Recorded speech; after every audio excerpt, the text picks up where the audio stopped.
خانم. درود بر شما آقای حقیقی، ببخشید. درود. من خواهی میکنم، من خیلی پشت خط موندم. ببخشید. اگر اجازه بدید در مورد این وضعیتی که الان در ایران داریم و خیلی میخوایم در سختی هستیم و در مشکلات زیادی هستیم، خواستم یه چند لحظه صحبت کنم. بگم آقای حقیقی، واقعا ازتون درخواست میکنن در مورد این اقتصاد بیمار جمهوری اسلامی یه چند تا برنامه بذارید. واقعا ما تو ایران هستیم و خیلی مشکلات داریم. من آقای حقیقی، من متاسفانه 4-5 ماه پیش با شوهرم بودم، یه تصادفی کردم. متاسفانه شوهرم از دنیا رفت. الان 2 تا بچه دارم و واقعا مشکلات برای من خیلی سخت شده و میخواستم، یعنی تنها امیدم همین شبکه‌های فارسی زبان اون ور آبیه و امید داریم که یه روزی بیاید ایران ما رو آزاد کنید. و الان من واقعا در مضیقه هستم. دیدم برنامه شما رو داشتم نگاه میکردم، بعد گفتم که بیام چند دقیقه رو به شما درد دل کنم. واقعا این سختی‌هایی که الان در این کشور ما داریم و این مشکلات اقتصادی، منی که واقعا یک خانم هستم و دستم به هیچ جا بند نیست، واقعا مشکلات منو خیلی زیاد کرده. من 2 تا بچه محصل دارم، همین هزینه تحصیلی اینا اینقدر زیاده که من بعضی موقع میمونم، بعضی موقع تصمیم میگیرم که یکیشون حداقل منصرف کنم از تحصیلات، ولی میبینم اگر این کارو کنم. خانم یه سوال بکنم از شما. شوهرتون که وفات کرد، یعنی تصادف ایشون فوت کردن، کارمند جایی بودن؟ کارمند دولت بودن؟ شغل شخصی داشتن؟ کارشون چی بود؟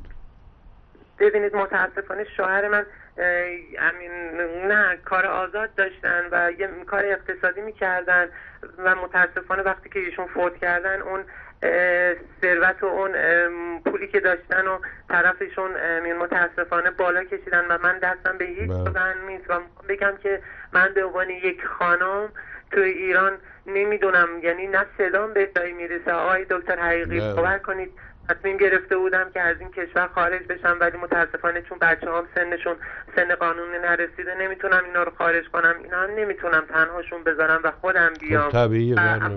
بعدی که دستم برسه، من میخواستم آقای دکتر حقیقی، واقعا وقتی میبینم شما با این متانت حرفای من گوش میدید، واقعا افتخار میکنم به شما. اینقدر من الان بغض کردم، واقعا نمیتونم.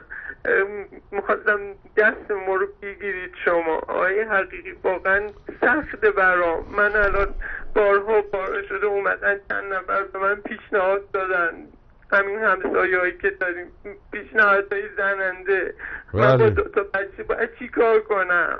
واقعا اینقدر من بعضی موقع از خونه بیرون نمیام، نمیدونم وقتی از خونه میام بیرون اینقدر ببینید، نمیدونم دست و پای من میرزه. شاید فلان آقا بیاد به من یه پیشنهادی به من بده، نمیدونم باید کار کنم.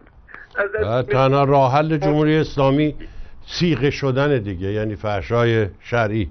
من خانم درد شما رو میفهمم. امیدوارم که میدونم خودتون درد کشیده هستید، شما خودتون همین مشکلات رو میدونید و اگر میشه یک، نمیدونم، من احتیاج به کمک دارم، احتیاج به یه پشتیبان دارم. میخواستم اگر بشه شما کمکم کنید. نمیدونم آقای حقیقی چه فکری به ذهنتون میرسه. من که واقعا خودم موندم، نمیدونم چی کار کنم. من خودم به محبت احتیاج دارم، من خودم به خیلی چیزای دیگه احتیاج دارم، ولی نمیدونم چی کار کنم و الان واقعا دلم پره. نمیدونم واقعا. خیلی خیلی واقعا مطالبی که گفتید دردآور خانم، ولی من نمیدونم واقعا چه باید کرد. یعنی اگه کمکی از چند ماه اجاره خونه من عقب مونده، بارها صاحب خونه، نمیدونم، میترسم بگم بیاد فردا اساس منو بریزه بیرون، ولی بارها اینقدر این صاحب خونه بیشوره.